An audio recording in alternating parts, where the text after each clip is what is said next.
He titulado esta conferencia Revoluciones, Tiranos y Guerras. Suena como un título terrible, pero es exactamente de lo que se trata. Vi una mujer sentada sobre una bestia escarlata llena de nombres de blasfemia. Apocalipsis 17:3. Aquí hay esta iglesia controlando esta bestia de color escarlata.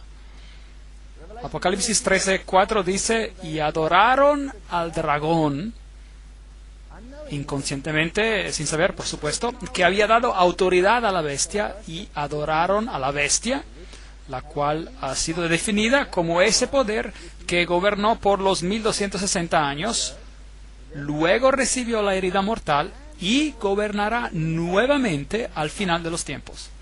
La hemos identificado básicamente como el catolicismo. Y adoraron a la bestia diciendo, ¿quién es como la bestia y quién podrá luchar contra ella? Y aquí se ven todos que se están inclinando ante esta bestia gigante, los reyes del mundo y las personas de alto rango de este planeta. Le dan homenaje, le adoran por medio de su obediencia y dándole el poder del Estado para tratar con cualquier asunto. Aquí está una cita interesante del libro Popery, Puseyism and Jesuitism, el libro papado, Puseísmo y Jesuitismo. ¿Y a qué apuntan los jesuitas? Según ellos solo buscan la gran gloria de Dios, pero si usted examina los sellos encontrará que ellos apuntan únicamente a tener el dominio universal. Roma había perdido el dominio universal y la Reforma Protestante había sido un gran problema en este respecto, un gran problema. Ellos se habían vuelto indispensables para el Papa, quien sin ellos no podía existir, porque el catolicismo se identifica con ellos. Se han hecho indispensables para los gobernadores y llevan a revoluciones en sus manos. Y de esta manera, bajo un nombre u otro, son ellos quienes gobiernan el mundo. El papado se ha coronado a sí mismo gobernador del mundo entero. El Papa es el gobernador del mundo entero. Ese es el Sacro Imperio Romano que se expande sobre todo el planeta. Bueno, si echamos un vistazo a un siglo de revoluciones, empezando desde el 1750 al 1850, veremos la Revolución Americana en 1776, y podemos preguntar a los presidentes que en ese entonces gobernaron quiénes creen que fueron responsables de esta revolución.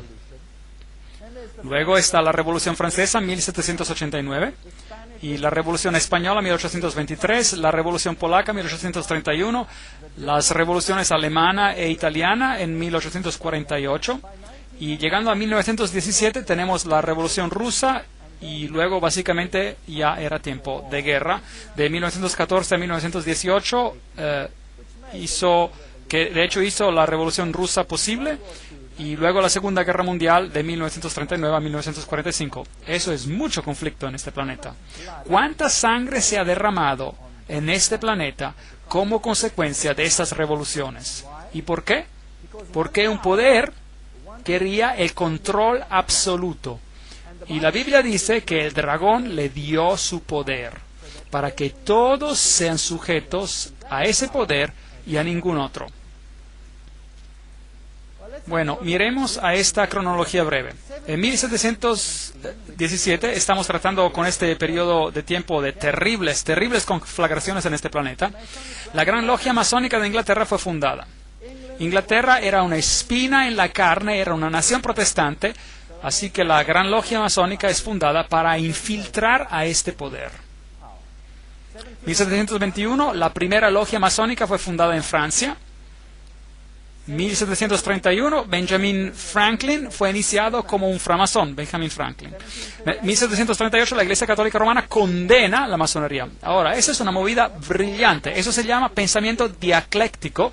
Usted crea una organización, la prohíbe, miembros suyos pertenecen a la organización, pero el público al exterior ve que usted se ha distanciado y ya no puede ser su culpa. ¿Ve cuán astuto es?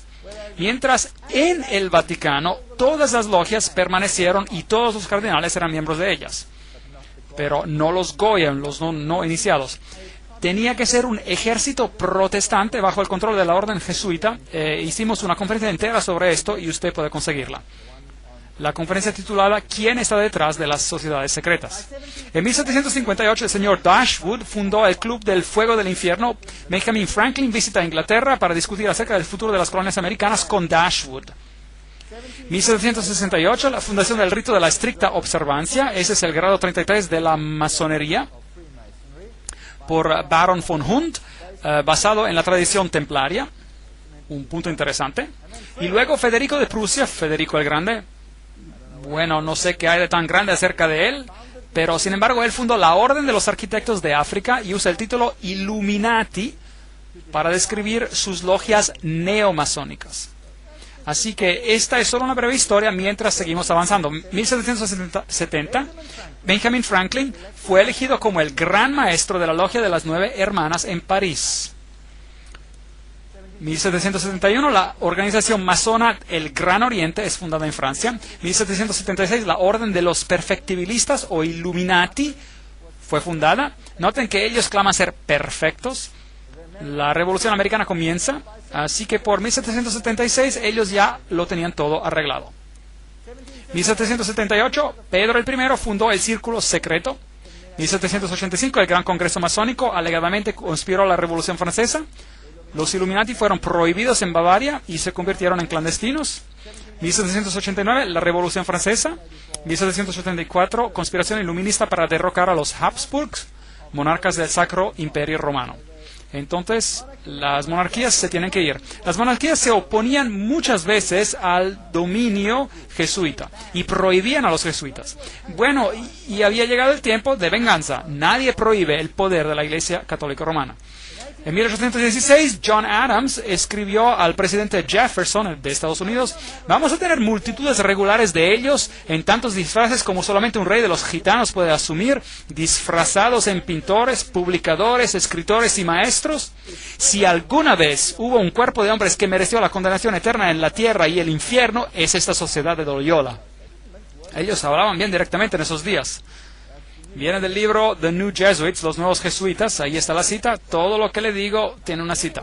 Ahora, muchos escritores advirtieron de esta gran conspiración de los jesuitas. Samuel Morse, recuerdan, el inventor del código Morse, escribió: el autor emprende a demostrar que una conspiración contra las libertades de esta república, está hablando de los Estados Unidos, está ahora en completo desarrollo, bajo la dirección del astuto príncipe Metternich de Austria, quien, sabiendo de la imposibilidad de borrar por la fuerza de las armas a este ejemplo molestoso de una nación grande y libre, está procurando lograr su objetivo a través de la agencia de un ejército de jesuitas. La serie de hechos y argumentos que prueban la existencia de tal conspiración asombrará a cualquier hombre que abra el libro con la misma incredulidad con la cual lo hicimos nosotros. Esas son las personas que los presidentes creían que estaban detrás de todas estas conspiraciones. El presidente Abraham Lincoln mismo dijo: los protestantes de ambos el norte y el sur de Estados Unidos seguramente se unirían para exterminar a los sacerdotes y a los jesuitas si ellos pudieran saber de cómo los sacerdotes, las monjas y los monjes que diariamente llegan a nuestras costas bajo el pretexto de predicar a su religión no son nada más que los emisarios del Papa, de Napoleón el III, quien por supuesto era un alto framasón, y otros déspotas de Europa, para socavar, minar a nuestras instituciones, para alienar, distanciar a los corazones de nuestra gente, de nuestra Constitución y de nuestras leyes, para destruir a nuestras escuelas y preparar un reinado de anarquía aquí, como lo hicieron en Irlanda, en México, en España, y donde quiera que haya cualquier pueblo que quiera ser libre. Esa es una declaración imponente. 50 years in the Church of Rome, 50 años en la Iglesia de Roma. El sacerdote Padre Chiniquy solía ser un católico, luego se convirtió en protestante. Esta guerra nunca hubiera sido posible sin la siniestra influencia de los jesuitas. Le debemos al papado que ahora vemos nuestra tierra enrojecida por la sangre de sus hijos más nobles. Abraham Lincoln, 1865, el 16º presidente de los Estados Unidos. Cartas privadas de Lincoln, quemadas por su hijo Robert, restablecidas por Charles Chicony, quien era el confidente personal del presidente. En una carta del 22 de enero de 1870, Mazzini escribió a Pike. Ahora, Alfred Pike es este alto framasón que escribió el manual, si desea, de la masonería escocesa. Él dijo lo siguiente: debemos dejar que todas las federaciones continúen así como están. Debe parecer como si las cosas fueran como en un principio, con sus sistemas, sus autoridades centrales y diversos modos de correspondencia entre los de los altos grados del mismo rito, organizados como están ahora, pero debemos crear un rito superior, que se mantendrá desconocido y que llamaremos a esos masones de alto grado que nosotros seleccionaremos. Con respecto a nuestros hermanos de la masonería, estos hombres deben ser comprometidos al secreto más estricto. A través de este rito supremo gobernaremos a toda la masonería, la cual este rito se convertirá en el centro internacional y aún más poderoso porque su dirección será desconocida. Albert Pike escribió una carta a Mazzini el 15 de agosto de 1871, en la cual él mencionó que debería haber una orden mundial, una orden donde todas las naciones estén bajo el control de una organización central. Y para poder lograr esto, planearon, y existen numerosas citas sobre esto, así que puse un número en la pantalla porque alguien dirá: no confío en esto, no confío en eso, no confío en el otro. Hay referencias allí, hay referencias aquí arriba, hay otras referencias en las otras diapositivas, así que esto viene de fuentes diferentes. Él dijo, y a propósito, esto estaba expuesto en el Museo Británico y podía ser visto allí hasta que lo sacaron. La Primera Guerra Mundial, para derrocar el poder de los zars en Rusia, el protector de la ortodoxia, de la Iglesia Ortodoxa, y provocar un Estado ateísta comunista. ¿Ocurrió eso? Sí. Ahora, eso fue escrito mucho antes de este evento. Mucho antes de este evento. Esto fue escrito en 1871. Esta guerra ocurrió en 1914. La Segunda Guerra Mundial. Eso también fue escrito mucho antes del evento, para originar entre Gran Bretaña y Alemania, para fortalecer el comunismo como antítesis a la cultura judío-cristiana y provocar un Estado sionista en Israel. ¿Alcanzaron este objetivo? Sí. De hecho, después de esta guerra, Israel en su forma presente fue restablecido bajo la protección de Gran Bretaña. Y luego, bien interesante, una tercera guerra mundial, una guerra del Medio Oriente, involucrando el judaísmo y el islam y esparciéndose a nivel internacional. Eso es fascinante. ¿Está esto en marcha? ¿Qué creen? Ciertamente suena como de que todo sigue según los planes. Otra cita. En caso de que no les guste esa cita, Mazzini con Pike desarrollaron un plan para 3 guerras mundiales para que finalmente cada nación estuviera dispuesta a rendir su soberanía nacional a un gobierno mundial. La Primera Guerra Mundial tenía que terminar con el régimen zarista en Rusia, y la Segunda Guerra Mundial era para permitir que la Unión Soviética controle a Europa, y la Tercera Guerra Mundial era para llevarse a cabo en el Medio Oriente entre los musulmanes y los judíos y resultaría en el Armagedón. Interesante. Ahora, ¿cómo lo iban a hacer? Leamos lo que Albert Pike escribió acerca de estas guerras y cómo ellas serán desencadenadas. Él escribió, cita, desencadenaremos a los nihilistas y a los ateístas, es decir, a los destructores y a los ateístas, y provocaremos una catástrofe social formidable que en su horror mostrará claramente a las naciones el efecto del ateísmo absoluto, al origen del salvajismo y a la agitación más sangrienta. Entonces, por todos lados, los ciudadanos obligados a defenderse contra la minoría de los revolucionarios exterminarán a esos destructores de la civilización, y la muchedumbre desilusionada con el cristianismo recibirá la pura luz a través de la manifestación universal de la pura doctrina de Lucifer. La destrucción del cristianismo y del ateísmo, ambos conquistados y exterminados al mismo tiempo. ¡Qué plan ingenioso! Así que usted frota fricción a los dos sistemas que usted crea, uno en contra del otro. Usted crea el ateísmo como una antítesis a la cultura judío-cristiana. Tiene esos dos que chocan hasta que se consumen. Y como conclusión de este proceso, usted conseguirá una nueva orden mundial donde hay una nueva religión, la cual es mucho más exotérica, que en efecto honra a Satanás. ¿No es este un plan bien ingenioso? Bueno, es muy exitoso. Es por eso que Ordo ab Chao es el lema, la frase, si quieren, que la masonería usa. Este es uno de sus documentos. Recuerda que lo fotografié en una logia masónica. Y Weishaupt, el padre del jacobinismo, usted recordará que hablamos acerca de eso en Apocalipsis capítulo 11, y el jacobinismo era el poder que propagó la Revolución Francesa. Hablamos de esto en Apocalipsis capítulo 11, con el ataque a la Bastilla, el triunfo supuesto de la libertad, la diosa de la razón entronada en vez del cristianismo. Así que el cristianismo fue removido y otro reinado comenzó.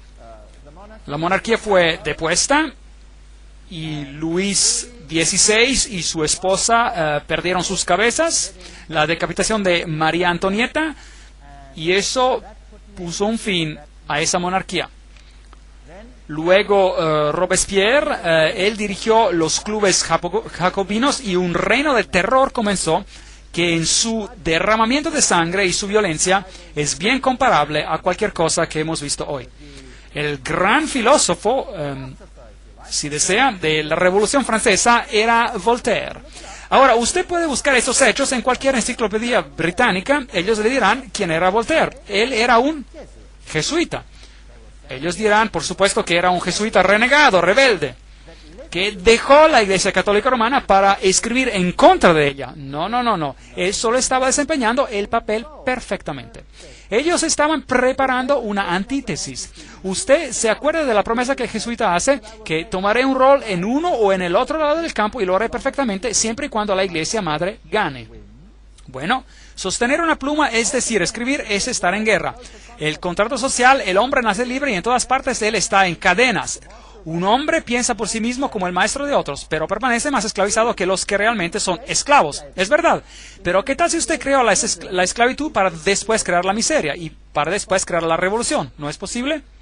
Entonces los filósofos se juntan y escriben una nueva constitución para este planeta llamada Los Derechos Humanos, la Declaración de los Derechos Humanos, 1798. Declaración de los Derechos Humanos. Tenemos el ojo que todo lo ve, de Lucifer. Tenemos la serpiente con la cola en la boca, la serpiente que da vida, la serpiente eterna. Luego tenemos este gracioso pequeño sombrero jacobino por allá, al final de la lanza. Echémosles un vistazo a toda por aquí. Y luego tenemos el manojo de varas atadas juntas que se llaman, ¿qué? ¿Usted se acuerda cómo se llaman? Fascie. El manojo de varas atadas juntas. Y encima de las fascie tenemos este pequeño gracioso sombrero, que era el sombrero jacobino. Y es así como se veía. Hay una mejor representación del sombrero aquí arriba. También conocido como la gorra frigia, que se utilizaba en la antigua Roma por los esclavos emancipados como una marca de su libertad, y adoptada en la Revolución como la gorra roja de la libertad. Eso es lo que ellos le dicen, eso es para los Goyim, para los que no son iniciados. Déjenme decirles lo que realmente es. Allí está. Ese es el dios Mitra, y allí está matando el toro, y está usando un perro, una serpiente y un escorpión que agarra las partes más delicadas del toro, y lo está destruyendo con animales impuros. Esta es una guerra contra Cristo. Ahora mirémoslo de un lado. ¿A qué se parece su sombrero? Es el sombrero frigio. Entonces esto es mitraísmo. Y el catolicismo es mitraísmo. El mitraísmo era la religión de Persia. Era la religión de Roma y es la religión de la Iglesia Católica Romana. Hay 7 grados en el mitraísmo. El grado más alto se llama padre. Y luego tenemos una congregación. Ahora, ¿quién en la Iglesia Católica tiene una congregación y se llama padre? El sacerdote, ¿correcto? Y él puede ser un miembro de varios grupos, y también pueden los sacerdotes católicos, pueden ser lo que quieran, pueden ser jesuitas, pueden ser franciscanos, pueden ser dominicanos, pueden ser miembros de varias otras órdenes religiosas también. Entonces, Ciro el Grande fue el primero en publicar un manifiesto de los derechos humanos. Ahora, la herida mortal, como habíamos discutido en Apocalipsis capítulo 11, solo para refrescar su memoria, el 21 de febrero de 1798, el Papa Pío VI es destronado por Napoleón. Su anillo fue rasgado de su dedo y murió en exilio. Ahora, piensen esto. Si Napoleón era un framasón, entonces él estaba bajo el control ¿de quién? De la orden jesuita. Entonces, ¿quién envió a Napoleón a Roma para tomar el Papa cautivo? La orden jesuita. ¿Por qué? Bueno, he pensado mucho sobre esto. Dentro de la Iglesia Católica Romana hay varias órdenes y no siempre ha habido perfecta armonía. De hecho, la orden jesuita lentamente tomó el control de todas las órdenes. Los caballeros de Malta, por ejemplo, no darían tan fácilmente su control del poder, pero ahora están sujetos a los jesuitas. Los dominicanos estaban cabeza a cabeza con los jesuitas. Por ejemplo, el papado quitó la Inquisición de los jesuitas y se la dio a los dominicanos, y esto creó una tremenda tensión. Y en la Revolución Francesa fue la orden dominicana que fue masacrada, destruida ahí. No los jesuitas, ellos controlaban este asunto. Así que había algunos asuntos dentro de la misma iglesia que tuvieron que ser resueltos también para obtener un control completo de la situación. Un saneamiento. De hecho, fue tanto así que en el Concilio de Trento muchos católicos romanos se levantaron y dijeron: la palabra y solo la palabra. No piensen que todo en la Iglesia Católica siempre ha sido negativo hacia la palabra. No. Y Martín Lutero debió haber hecho un impacto también. Y así hubo muchos que no estaban de acuerdo. Así que la Iglesia misma necesitaba una depuración, por así decir. Y luego hubo otro problema. Y este problema era que la Reforma había apuntado a Roma como el anticristo. Ahora, si la Reforma señala a Roma como al anticristo, cualquier movimiento que parezca emanar de Roma será visto con ¿qué? Con sospecha. Entonces, ¿por qué no destruir el papado aparentemente y luego resucitarla y al mismo tiempo depurarla de todo lo que está en contra y luego resucitarla como el poder final bajo el completo control de estas organizaciones? ¿Tiene sentido? Eso sería un buen truco. Y luego, cualquier cosa que pase a partir de entonces con el pequeño papado débil sería un descuido. Sería descuidado porque no puede venir de ellos, debe venir de otro lado. Así es como las sociedades secretas funcionan. Trabajan detrás de los frentes y de otros frentes y de otros frentes.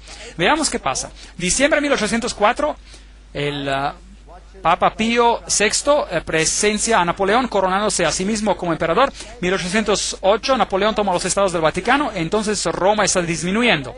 1848, Mazzini ataca a Roma y el Papa es exiliado. Los estados papales ya no existen.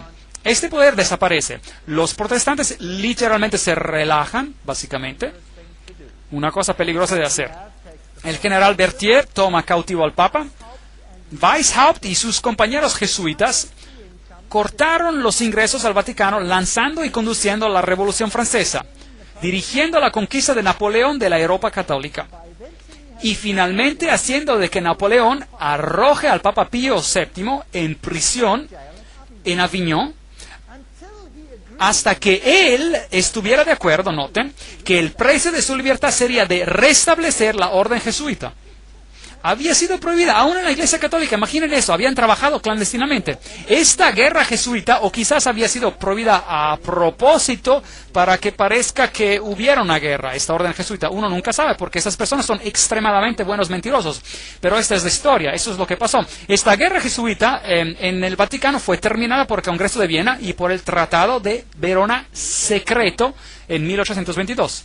Ahí está la cita, todos los que les digo tienen una cita, no estoy inventando nada. Después de que el Papa Pío fue liberado de la prisión de Napoleón, él formalmente restauró la orden jesuita con una bula papal. Una bula es la declaración más fuerte que un papa puede publicar. En 1814, y el Papa añadió en esta bula: si alguien nuevamente intenta abolir a la Sociedad de Jesús, él incurrirá la indignación de Dios Todopoderoso y de los santos apóstoles Pedro y Pablo. Esto pudo haber sido una provocación. Podría haber sido un juego, podría haber sido real, cualquiera que sea la situación, realmente nunca lo sabremos hasta que el velo del tiempo sea removido un día. Pero libertad religiosa para todos. Y los revolucionarios salen a las calles y hacen lo que sienten que tienen que hacer. José Bonaparte, aquí está, 1768-1844, rey de España y gran maestro del Gran Oriente de Francia, logia masónica. Aquí tenemos todas las conexiones masónicas. Esto viene de un libro masónico, fuentes masónicos. Napoleón el mismo fue un alto framasón. Está haciendo guerra en toda guerra, limpiándola de las monarquías, y luego él tiene una guerra con Inglaterra. Ahora bien, ¿quién controla Inglaterra en ese entonces? Los masones. Entonces tenemos una batalla de Waterloo, y esos son los generales que pelearon en los dos lados. Michel Ney y von Grouchy están en el lado de Napoleón, alto masón, y Napoleón alto masón también. Al otro lado tenemos al general Blücher. Aquellos que son alemanes conocerán el viejo dicho Ran wie Blücher an der Katzbach, que habla del general Blücher al río Katzbach. Él ganó una victoria sobre Napoleón ahí. Él era un alto masón. Y G. von Schmarhorst era alto framasón también. Todos ellos eran framasones. ¿Esta guerra fue realmente una guerra o una guerra planeada?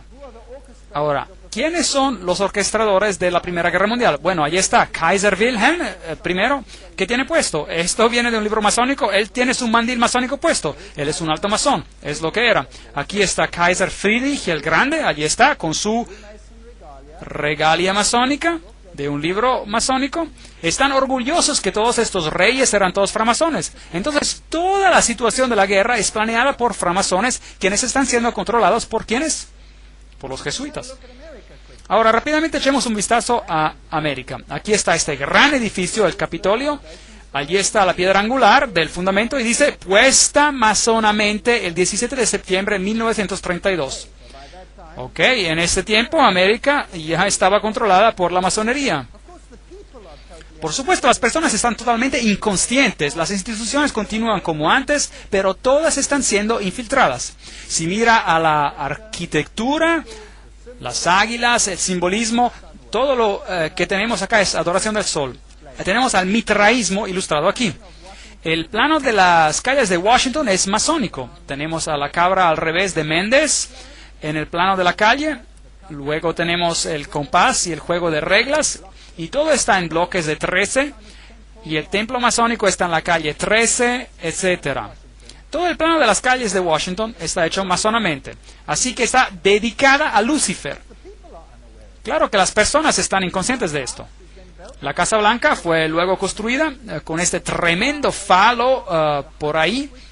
Tiene una altura de 555 pies, 555, no 666 pies, número que pertenece a alguien más alto en Roma. Esto es de 555. Y no es interesante que 555 es el número que Hollywood usa ¿Cuál es el número telefónico que en cualquier programa de televisión o cualquier de esos? Es 5555. Llame a 555. ¿Alguna vez ha escuchado eso? A propósito, Hollywood es la madera que ellos usaban para hacer la vara de las brujas. Así que está dedicado a Lucifer, es brujería. Pero eso es solo al lado del punto. Aquí está el falo.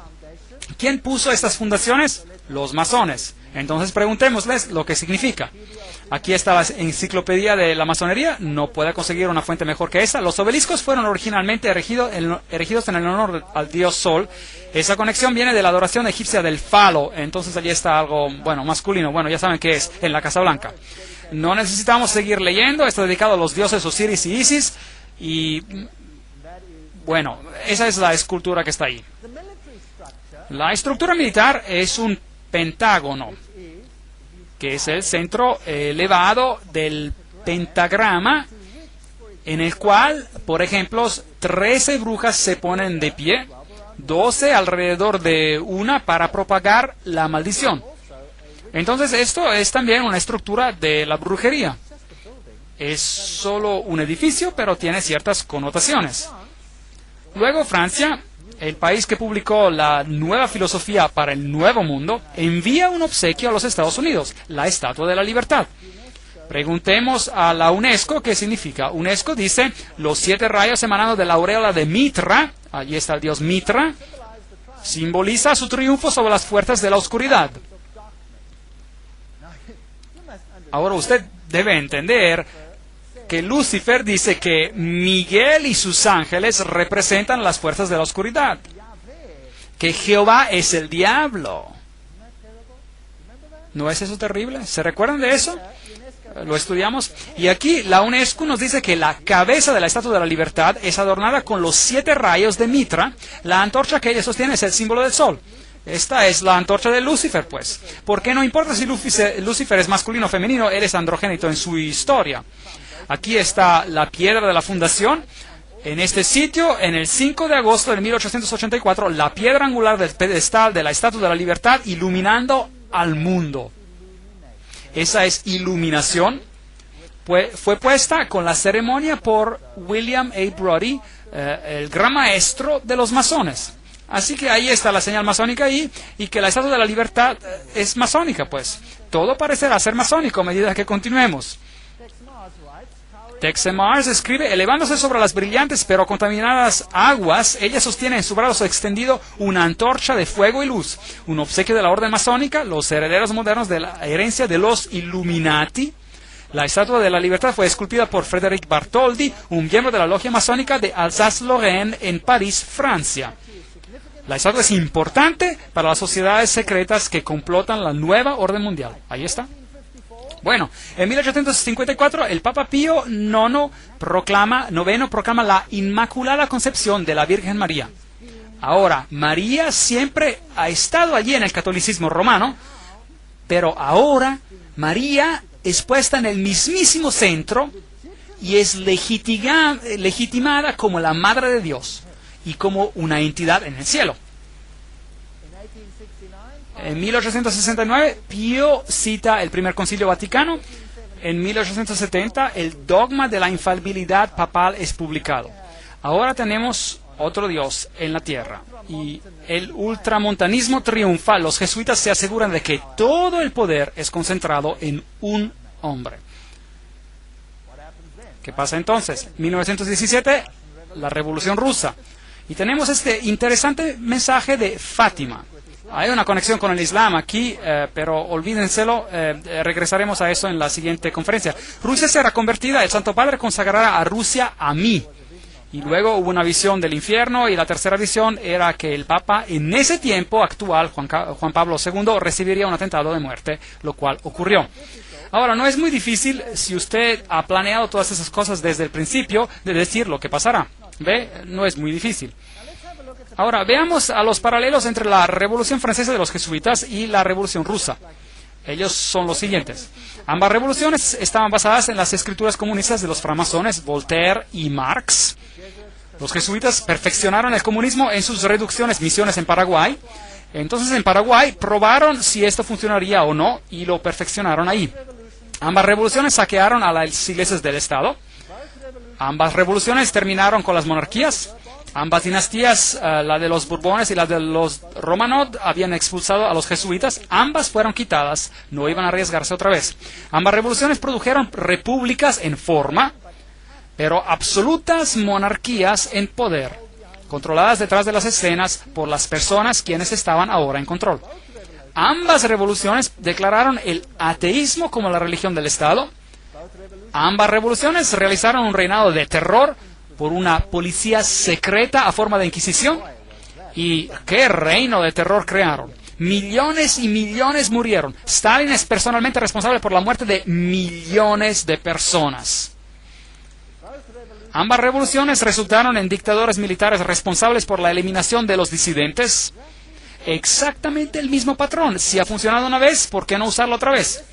Las lecciones aprendidas en esas repúblicas platónicas, allí en Paraguay, proporcionaron la base para el manifiesto comunista de Marx, por la cual cada nación en la tierra sería reducida a una reducción guaraní, de tal modo destruyendo las clases medias de los protestantes blancos y al mismo tiempo restaurar el feudalismo comunal de las edades oscuras del imperio de los papas.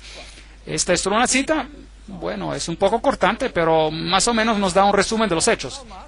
Entonces, Karl Marx, en el 1844, escribió el Manifiesto Comunista, es la fecha cuando lo escribió, y fue publicado en 1848.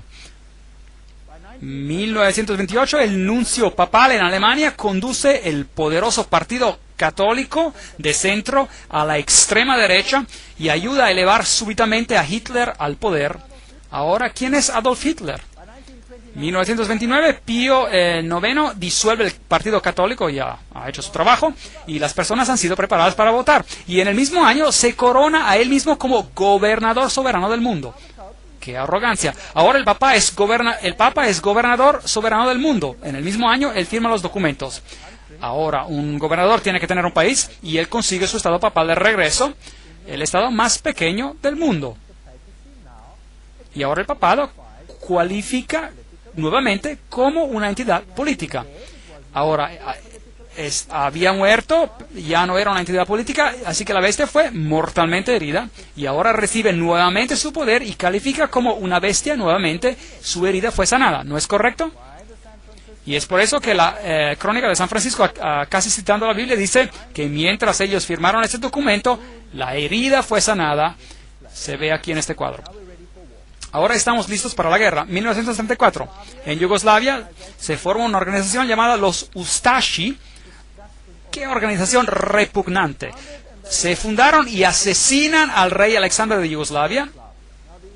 Ahora, los Ustashi eran una organización militar con las características básicamente de los nazis y masacraron a los serbios. A los serbos, masacraron a la gente ortodoxa y los forzaron a convertirse católicos o a morir, una de las dos. Y nunca se dice nada acerca de esa tremenda matanza que ocurrió aquí. 1941, Croacia se declara independiente y la matanza comienza.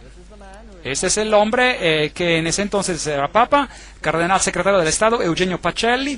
Allí está su familia, todos ellos con conexiones masónicas y, por supuesto, tiene el Banco di Romano a su disposición con dinero de la familia Rothschild. Este hombre tiene características masónicas, sí. Aquí él está. En su elección de su número de cédula era el 13, un número muy importante en la masonería. Allí está en el sello con el triángulo masónico que produjeron. Allí está con la señal masónica, así como Anthony Sayer la tiene ahí a la izquierda. Y algo más, desde entonces el papado usó el éfod, esa es la pequeña placa sobre el pecho que era también usada por los sumos sacerdotes en Israel. Ahora, preguntemos a Albert G. Mackey, un masón de grado 33, que nos cite lo que significa esto. Él dice, el gran sumo sacerdote del Real Arco de la Masonería desde el 1859 al 1865 en los Estados Unidos declara, en su trabajo estándar, es el aquí arriba, él dice, el sumo sacerdote del Real Arco usa oficialmente el éfod. Entonces, ¿quién es el sumo sacerdote de la masonería? Ahí está, el Papa. Bueno, Pacelli visitó a los Estados Unidos y conversó con este hombre, el presidente F.D. Roosevelt.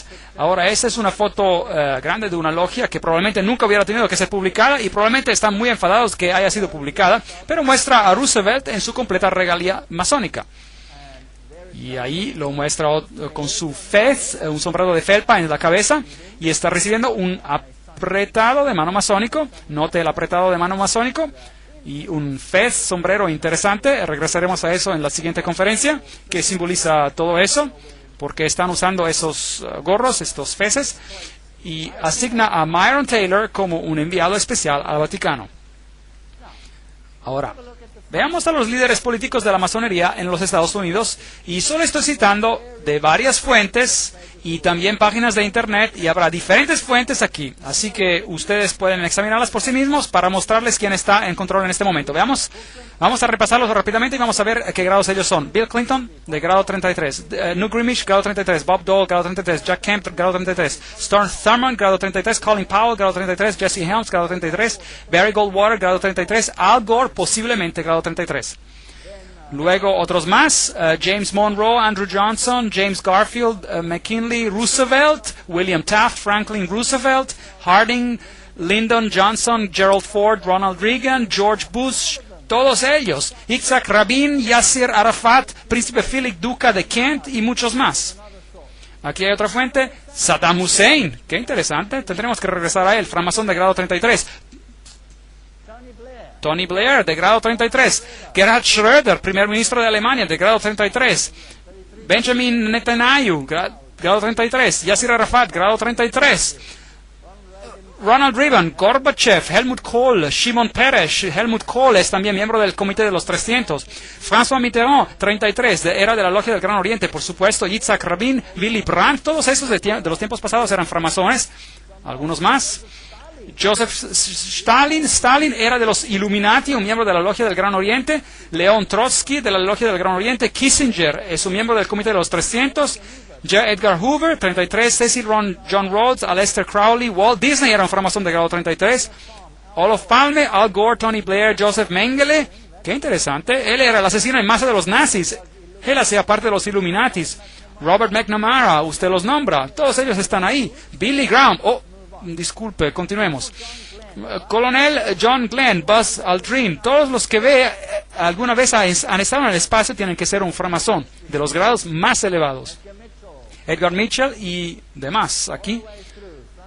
Hasta Francis Bacon, Lord David Owen, todos los negociadores, Richard Holbrooke. Solo estoy pasando por esta lista. Alan Greenspan, Peter Wallenberger, la reina Elisabetta, la segunda es la reina de los Bilderbergers, Príncipe Philip, la reina Beatriz, ella pertenece al Comité de los 300, Príncipe Bernard de los Netherlands, de los Países Bajos, Comité de los 300, y seguimos, Ted Kennedy, Rockefellers, David Rockefeller, Deng Hui, Barón de Rothschild, Hillary Clinton es la sexta gran dama, es una framasona muy elevada, muy alta, Albert Pike, por supuesto, ustedes saben, Bertrand Russell, Otto de Habsburg, Weishaupt, hasta en los tiempos pasados.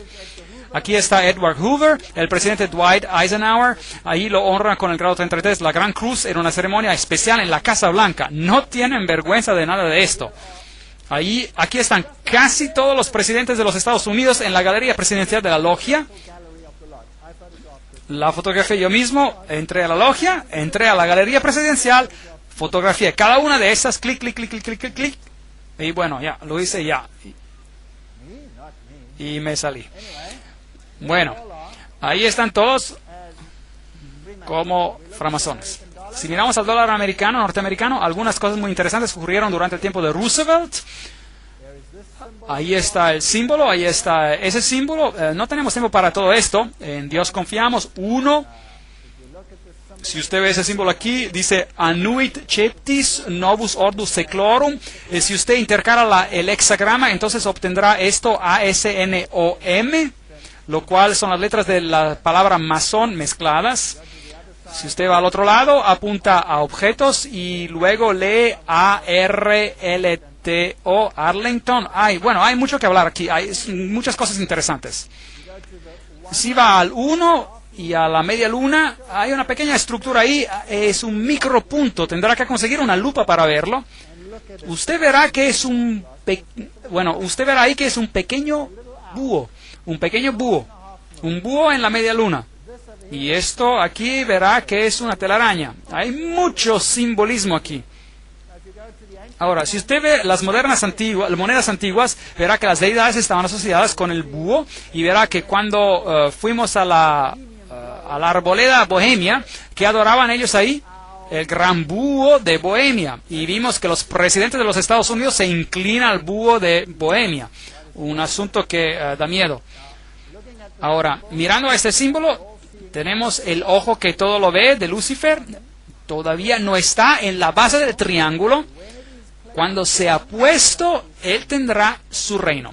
Pero ese es Lucifer, Anui Cheptis, traducido el Dios, Novus Ordus Seclorum, traducido la nueva orden de los siglos o de las edades. Hay 13 niveles ahí. El inferior es la fecha de la fundación de la independencia de los Estados Unidos, pero también es la fundación de los Illuminati. Tenemos esta telaraña, símbolo de la nueva era. Tenemos por ahí la banda, la cinta de Lucifer. Usted lo verá por aquí, en esta iglesia católica romana, donde tenemos a Anubis, el fénix, un símbolo de Júpiter, el dios Júpiter, y la calavera y huesos, y allí tenemos la cinta, ¿la ve? Asociada con Júpiter. Está sobre la flama. Y todos estos símbolos nos cuentan una historia interesante. Al otro lado tenemos este símbolo, 9 plumas en la cola, hay 13 lanzas, hay 13 hojas, hay 13 pentagramas hechos en la forma de un hexagrama. Tenemos el águila, tenemos la declaración por aquí, e pluribus unum, fuera de muchos uno. Vamos a reunir a todas las naciones. Entonces ese es el simbolismo de una nueva orden mundial en el dólar. El mundo va a estar bajo de un gobierno central, y ese gobierno va a estar bajo el control de Lucifer, no de Jesucristo. Aunque Jesucristo, por supuesto, sabe de esto y lo permite, y está en última instancia en control. Él nos dice antes del tiempo que esto va a ocurrir, y luego, el final de la historia es que Jesús reinará sobre este planeta.